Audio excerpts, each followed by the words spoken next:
me that green light. Give me that green light, Maine. Give me that green light. Give me that green light, Maine. Give me that green light. Give me that green light, Maine. Give me that green light. Give me that green light, Maine. Welcome to Greenlight Maine. We're thrilled to be back for season number 7. It's been quite a ride. 3 Emmy nominations and 2 spin-off series, our college edition and Elevating Voices. But what's more important are the companies we bring you and the contributions they make to Maine, inspiring others to open a business and create some jobs. More than 35 companies sent in their video pitches, and our judges have narrowed it down to 10. Today, we're going to kick off with 2 powerhouse women who launched during the pandemic. But first, let's meet our judges, who need no introduction. They are business leaders working to build Maine's economy. Welcome, John Karp. Hi, Jolene. Thanks for having me. I'm John Karp, and I work with the Maine Manufacturing Extension Partnership. That's mainemep.org. And I'm also embedded at the Maine Technology Institute. So my group will help anything to do with manufacturing. So bear us in mind if you're a manufacturer. All right, we will. Next up, we have Susan Brulin. Hi, Susan. Hello, I'm thrilled to be here. I'm representing Dirigo Labs, which is Maine's newest startup accelerator for seed stage entrepreneurs who are building scalable companies. We run 2 cohorts per year, and each of our participating entrepreneurs is matched with a temporary board of advisors from our mentor pool. We have our own designated space at the Hathaway Creative Center in Waterville, Maine. And if you'd like to learn more about our work, please visit us at dirigolabs.org. Perfect. A huge value add for the region. And rounding out our panel, we have Nat Henshaw. Hi, Nat.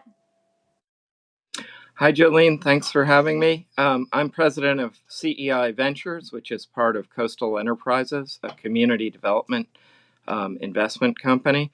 And we make impact venture capital investments. All right. We have a ton of experience in the house tonight. It's time for our first pitch. And she is sharing her very special heritage, and it's making her product fly off the shelves nationwide. Let's watch Mumbai to Maine. Over the years, as a cooking instructor here in Maine, I've heard so many reasons as to why people don't like cooking Indian food at home. Complicated regional recipes with too many ingredients, and honestly, they don't know where to start. So they end up with all of these expensive spice blends sitting in the backs of their pantries and calling for takeout anyway. During this pandemic, people have had to cook at home now more than ever, and they're looking for creative ways to up their spice game with bold, regional, authentic flavors. Hi, I'm Cherie Scott, an Indian immigrant living here in Maine and the founder of Maine's first Indian culinary brand, Mumbai to Maine. One night, I had an intense craving for my mom's signature kaldeen, a luscious, creamy coconut gravy. I couldn't find it anywhere, at the food store, online, or even at a restaurant. So I went back to my kitchen and I dug up her recipes and I mastered each one of them. After spending countless hours in this kitchen, I created and launched my own shelf-stable Indian simmer sauce collection. Kaldeen, an iconic West Coast Indian savory coconut dish. Makhani, a buttery-based tomato sauce filled with cream and infused with North Indian spices.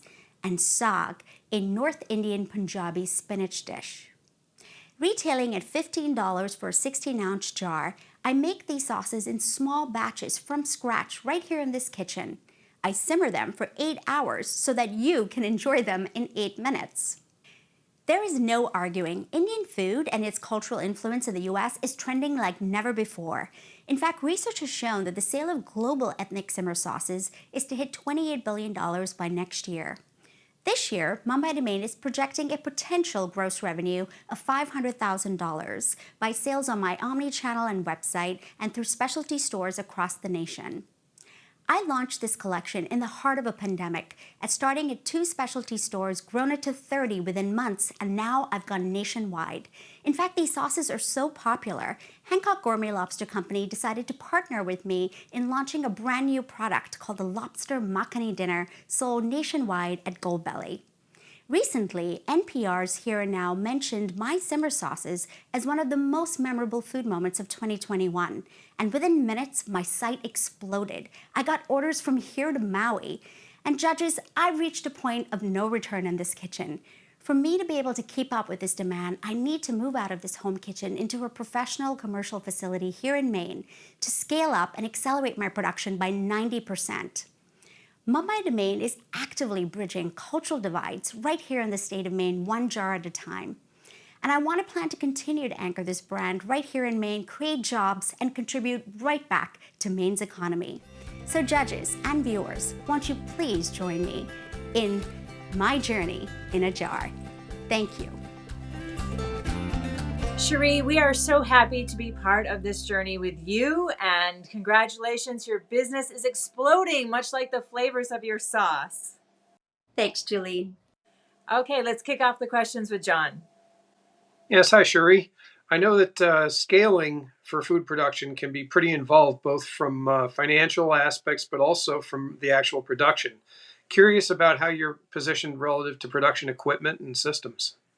It's a great question.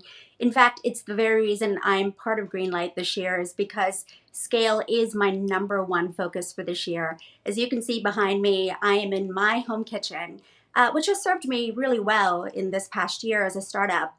And allowed me the time to really discover my market share, and to kind of anchor myself here in Maine and get some fantastic feedback.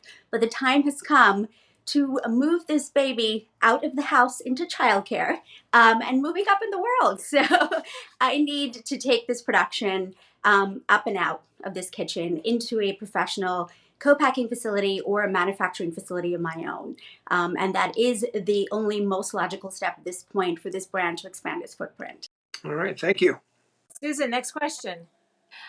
Great. That was a fantastic pitch. I was hungry just watching it, and you're so right about the hard to find spices. Just a question about your production. Do you plan to add to your product line? Absolutely, Susan. In fact, I'm so eager to add to it, but I have to be very strategic about it at this point because I have 3 sauces on the market at this point that have brand recognition. They've already got a cult following and a nationwide following at this point. And I've got adopters who are now ambassadors of my product and evangelizing my sauces. So it's an exciting time to get those folks back in and say, hey, guess what I've got for you? I've got a new line. But I cannot launch that new line right now until I figure out the scaling piece.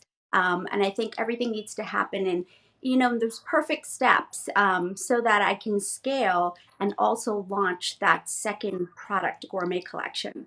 So yes, I'm going to keep you on a cliffhanger there, but I can't reveal what those sauces are, but they're going to be delicious. No doubt. Okay, Nat. It's a great niche you're in, Cherie. I did have a question about your marketing strategy. Frequently you have to spend a lot for slotting fees, but often with small business, guerrilla marketing can be important. What are your plans for guerrilla marketing? I love that you kind of even brought up that word, the guerrilla marketing aspect, because that's where I'm a champion. I am the champion of making sure that I can get the word out without paying, a really big marketing agency right now, which is not something that's pretty much in the budget when you start out. I will say this in the most sort of humility, but I do have a very strong curated network of food authority experts in Maine and beyond the state of Maine who have really resonated with my brand, my story, and the focus of my work, and really have kind of jumped on my wagon and want to get that train out there. So, I'm going to be leveraging all of that at this point. And really being able to take all of those pieces, editorial content, and then also having all of the sampling across the state, and then of course nationwide as I launch and pop up in each state. So a lot of nose to the grind in the kitchen will then be replaced with nose to the grind across the United States of America, which is going to be so exciting because the journey just keeps expanding, right? And I'm not in the kitchen anymore tethered to my stove, because I've scaled out of it.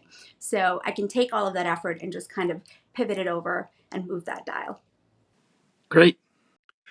Yeah, as far as the scaling goes, going national is a very big deal.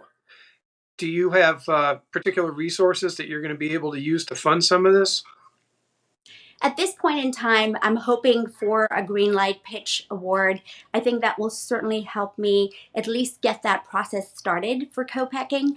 It is quite an intensely expensive process to go from a home kitchen into a professional co-packing facility. But once that's done and once the product's out there, what's going to happen is I'm going to have all of that revenue and ROI going back into it. So as soon as I get to market and I set up all of my distribution channels, I'll be able to take that revenue and put it right back into a further scale and growth. All right, we're going to take a quick break and hear from our sponsors, but we'll be right back after this, so don't go anywhere. Bangor Savings Bank, committed to investing in its employees, customers, and communities to help create a stronger northern New England. Bangor Savings Bank, you matter more.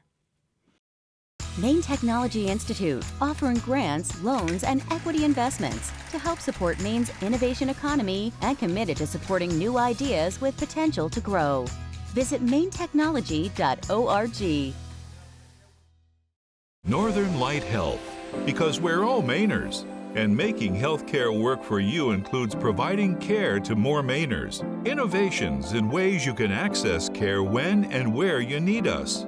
northernlighthealth.org. Welcome back to Greenlight Maine. This next company is making the dough, literally. And for the first time, it's made in Maine. Let's watch The Good Crust. My name is Heather Kerner, and I am founder of The Good Crust, an artisan dough company featuring the grains of Maine's own grist mill, and with a social mission to help people with disabilities to enter the workforce. I started this company a 1.5 years ago during the pandemic, and now I've purchased a manufacturing facility, created 9 jobs, provided workforce training to 4 apprentices with unique needs, and I'm on track to reach $1 million in sales in 2 to 3 years. As a working mom living near a grist mill in central Maine, I started The Good Crust because I couldn't buy a pizza dough to bake for my kids that used only local grains. Why do we need to accept a white pizza dough made from flour trucked 2,000 miles when we have access to freshly milled whole grain flour grown right here in Maine? No pizza dough makers were sourcing local grain in high volumes, and many of them manufacture their dough out of state. As an occupational therapist using local grains to teach life skills and special education, I realized I could solve this problem and recognized a real-life application to use pizza dough for purposeful workforce development. Our company is proud to offer 2 key solutions for Mainers. Number 1, we're leading an effort that commits to regional grains for the rapidly growing pizza industry. We do this by utilizing 100% Maine grains products. In our first year of business, we have produced over 50,000 pounds of pizza dough, sold to breweries and caterers with wood-fired pizza programs and over 40 health food stores up and down Route 1. This has had a direct impact on Maine's 45 wheat farmers and millers, scaling their operations to revive a regional grain economy. Number 2, we offer vocational programming for people with unique needs to enter the workforce. In our startup year, we provided 150 hours of workforce development training to individuals with brain injury, cerebral palsy, autism, and addiction recovery. We created 9 part-time jobs and anticipate doubling that in the next year. We will not take our manufacturing out of state, and we will not compromise on local sourcing. Instead, our goals in year 2 are to scale production volume by 900% in our new facility in central Maine, thanks to a commercial loan from Coastal Enterprises. How will we expand our market? By establishing long-term partnerships with Maine's universities and institutions, by securing new food service partners in the wood-fired pizza sector, and by adding distribution partners that can broaden sales reach from Maine to New York City. In 5 years, we hope to model and design a retail franchise prototype for a bakery and food truck concept that puts more people to work. With $25,000, we will invest in a larger storage freezer, which will allow us to add 5 new jobs and reach our sales goals. My name is Heather Kerner. I grew up in Maine, and it's my privilege to give back by fermenting new careers with delicious local grains. Outstanding job, Heather. You definitely check all the boxes. Thank you so much. Okay, John, kick us off. Hi, Heather. Well, great presentation. I'm curious about manufacturing, being the manufacturing guy on the board of judges here. Scaling is always a big challenge, equipment-wise, safety, all your ingredients, supply chains and things. Can you tell us what might be your biggest challenge as far as being able to scale? Thank you for asking.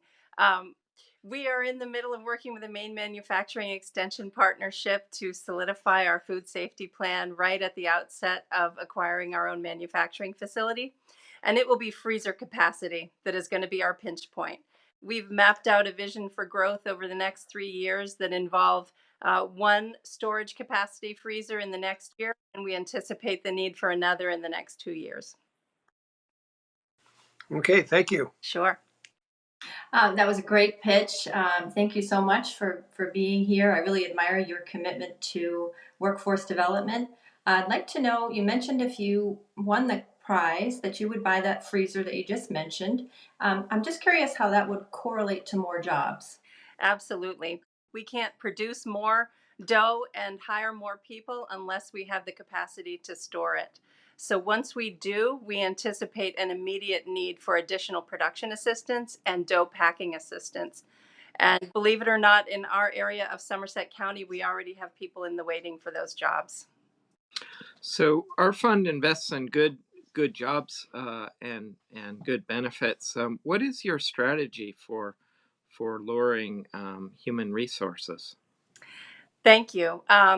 One of the things that I think right at the outset as a startup company that we've been able to offer, and it ties in with my professional experience as an occupational therapist, is that we are able to offer very customized workforce experiences based on the needs of our team, whether it be extremely flexible work hours or significant accommodations to the actual work tasks. We're prepared to do that, and we're implementing that and collecting data. We do have an intention in the long term to be investigating paid benefits for our staff and paid time off as our team develops. Nice opportunity there. Okay, John. Well, just looking, I'm a bit of a ringer because I've got your customer records up from Maine MEP's work. So you're working on quality consultation and food safety. Just curious if you have any major challenges ahead with that or that you see as roadblocks to scaling. We're working very hard on to mitigate what the risk factors might be for a dough product, but we consider ourselves very fortunate. Unlike cheese or producers that might use nut products, ours is very simple. We use simple ingredients that include flour, water, yeast, and salt. So that we see as an advantage as we're establishing a food safety plan. And part of what we'll be focusing on in the next 6 months really is really honing our food safety and hygiene procedures for all staff and developing a floor plan that meets our standards for a high degree of food quality. Great, thank you. Do you currently or do you plan in the future to offer direct-to-consumer sales? Thank you. We are including as part of our manufacturing strategy attendance at high volume events like the Common Ground Country Fair or the Maine Artisan Bread Fair, because we have identified early on that customers who eat our product become loyal customers. And so we consider that to be a need as we grow. What's your strategy for keeping gross margins sustainable? Yes, thank you.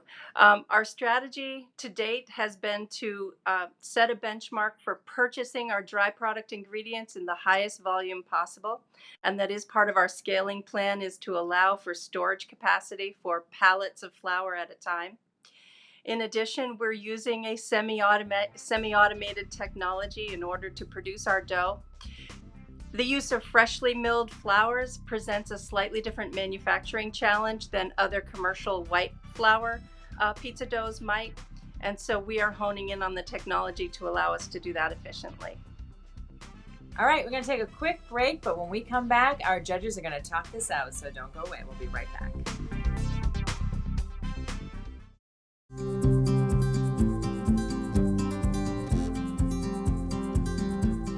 Martin's Point Generations Advantage. offering comprehensive Medicare Advantage plans. Information at martinspoint.org. Fame came along at a time when we really needed somebody to believe in our mission. It's so nice to have somebody actually try to understand what we're doing. Fame helps Maine businesses and lenders get to yes for their financing needs. Thank you, Fame. Thank you, Fame. Thank you, Fame. Welcome to One Hot Marketing Minute with me, Isla Dickerson, and my co-host, Jacqueline Fish, where we help you think through critical decisions about marketing your product, service, or business.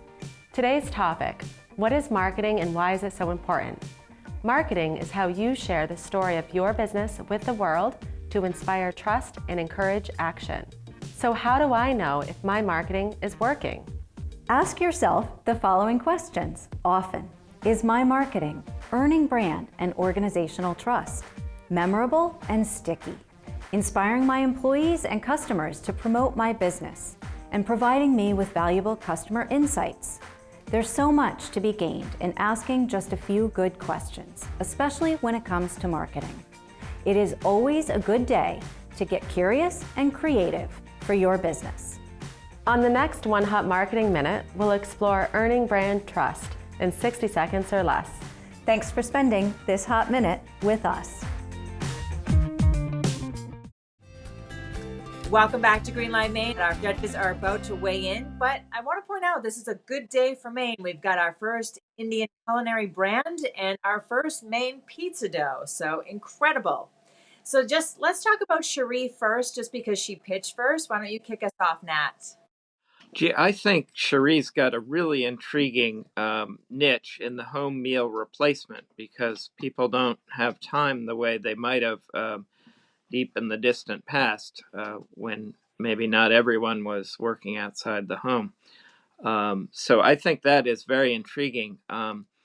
Getting the price point that she's looking for, I think people will want to do that for the flavors that she's offering. So I think it's very intriguing. Absolutely. It's convenient. It tastes superb. The price is great. Why wouldn't you buy it? All right, Susan. Yeah, I think she's got she's got a first mover advantage, so to speak, for that Indian ethnic simmering sauces, which I think is really great. I also think it's powerful that she has a strong marketing background to kind of promote her product. She does an amazing job at that as well. Yeah, she does have great fire. I'll give her that. It seems like she is into a great market niche that's actually potentially huge. I know there's a very large Indian population in the U.S., so that could really play to her advantage. She's starting from a very early point, as most of our guests will be tonight. I guess I see some challenges with her financial preparation potentially to scale. I think she's going to need some real money to place that first order with a co-packer. All right, let's go with the crust. Heather Cerner. Nat. I think it's really fabulous that she's building on the Maine agricultural movement that we've seen, where all the ingredients are sourced here in Maine. I think that's very intriguing. I know I, as a customer, love to buy those products, and I think that's very intriguing. She's also gotten off the ground, which is a strong piece. And so I think she's got a lot on the ball here. Yeah, I completely agree. I think she's well underway, and she's made some really great progress. I'm really intrigued by her ability to leverage partnerships with other companies. I kind of think she has that ripple effect in the Central Maine region, benefiting many companies. Okay, John. Yeah, I agree with Nat and Susan. I think that there's a very big market for this, regionally, perhaps even nationally. The opportunity I see also is that the tight partnership with Maine Grains is certainly an advantage over competitors. The local advantage of having your grain sources nearby is another huge thing, as we're all finding out transport and logistics these days. Plus, she's making some very good moves about engineering a path to sustaining quality and safety. And that's a very big deal in food production. Derail a company instantly. as we saw with Chipotle restaurants, for example. And I think she's put a lot of good bricks in the ground here. And you guys learn a lot off camera. My favorite comment that she made was that when people ask her if it's like New York or Philly style pizza, she said, no, it's Maine. And she's sticking with the Maine brand. So, I mean, it doesn't get any better than that. Well, excellent comments, great discussion and conversation. We're going to take a very short break, and when we come back, we'll have today's winner. Be right back. Albin, Randall, and Bennett, committed to providing accounting solutions to Greenlight Maine startups, working with businesses and organizations that operate locally and nationally. ARBCPA.com. Through their efforts to support Maine entrepreneurs who are growing our economy, Greenlight Maine is making our state a better place to start and operate a business. For these efforts and the creation of a robust entrepreneurial ecosystem, the Harold Alfond Institute for Business Innovation at Thomas College is proud to be a sponsor of Greenlight Maine. First Park, a 285-acre business park located in Oakland, Maine, offering fiber internet, 3-phase power, and pre-permitted sites for businesses to start or expand. Details at firstpark.com. Welcome back to Greenlight Maine. No matter what happens, both companies are winners and are destined for greatness. So we can't wait to see what the future holds for them. But it's time to find out who is moving on today. So judges, I'm going to count you down. On the count of 3, 3, 2, 1. Congratulations, Heather. How does it feel? Thank you so much. It feels great. I can't wait to advance to the next round. That's all the time we have. If you or someone you know is thinking about starting a business, we have a lot of resources on our website, greenlightmaine.com. We appreciate all your comments and likes on social media, and we do our best to respond to each and every one of them. Thanks for supporting local business in Maine. Have a great day. Greenlight Maine Productions appreciates the generous underwriters that support our mission to build strong businesses in Maine. Thank you.